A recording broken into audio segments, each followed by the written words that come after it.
घरे होता भौजाई हमारा के साफ साफ दोना बताई गाँव समाज जुटल राज आज खोली। पिछला होली में आप लोग इतना प्यार दियोनी एहू होली में बा आइल बा सुना साली हो आइल बा लहर सिकोड़ा तो हो काले रिलीज भइला भैया लोग कितना प्यार मिलता वो गाएंगे अभी। गाँव समाज जुटल राज आज खोली साफ सुथरा बात बताओ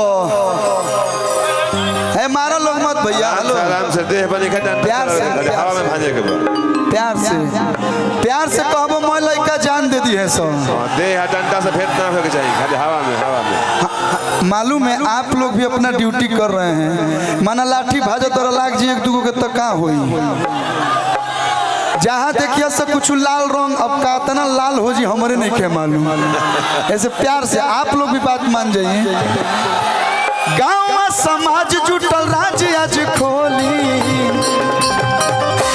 साफ सुथरा बात बतावा कि तू पति के साथ रहबू कि देवर के साथ जगरा साथ रहिए हो भैया तो जे लड़किया कह दिया कि मारो मरदा के गोली मारो मरदा के गोली खेलम देवरे से होली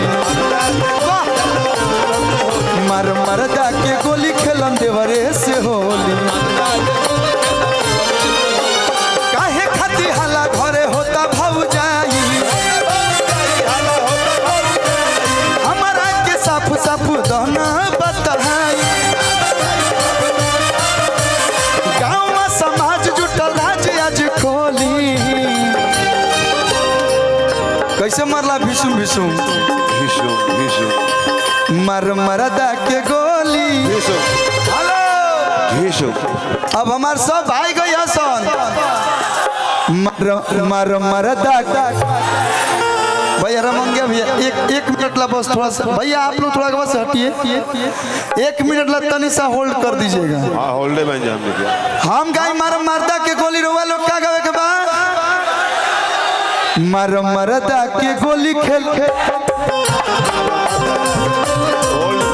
एक मिनट ला होल्ड हो जाए बड़ी मेहनत करता है सब भाई हम भाई मैं जवरवे कलाकार हो गली गली सिंगर बने जाए कि मर मरदा के गोली खेल मर मरदा के गोली खेलम। हाँ भैया भैया भैया एहू साइड तनी मनी गा दिलो कि मर मरदा के गोली खेल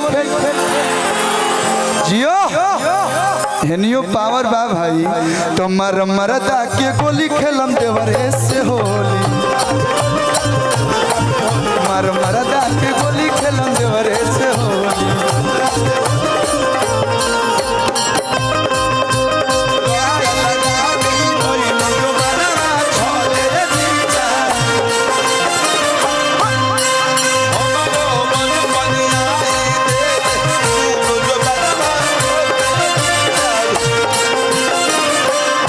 सभे घर ही में बाल हो जाई हेलो हेलो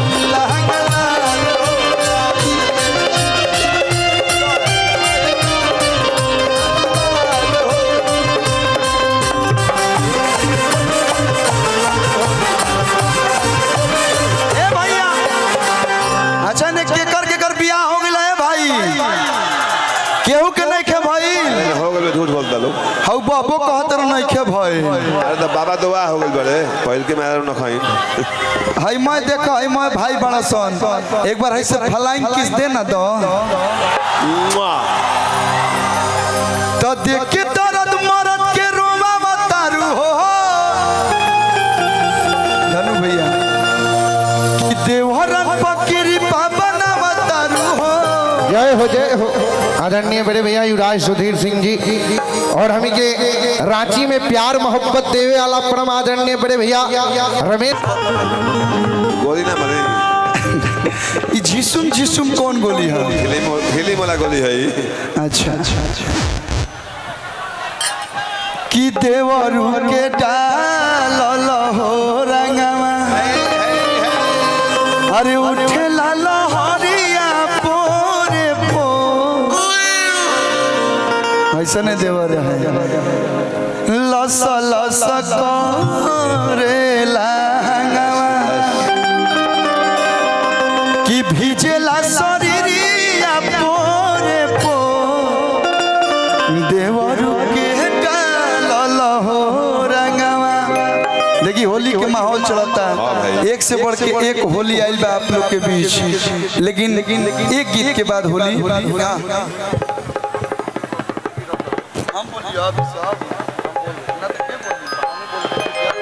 भोजपुरी के सुपरस्टार हमनी के बड़ भैया सबके दिल में बसे वाला पवन सिंह जी के भी, पवन भैया के भी आगमन होके वाला बात। एक बार एडवांस में जोरदार ताली बजा दो लोग चारों तरफ से। यही तो पब्लिक चाहिए, यही तो आप लोग जैसा कोई नहीं है, सबको आप लोग बराबर प्रेम देते हैं। Love you.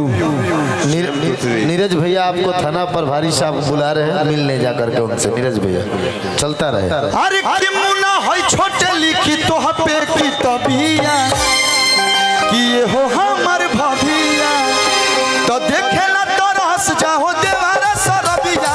हेलो, हम जानते हैं इधर कोई नहीं पीता है, फिर भी इन लोग के लिए देखेला तो रस जाओ है यूट्यूबर सरबिया तक इंदी राजा बढ़िया गुलाबी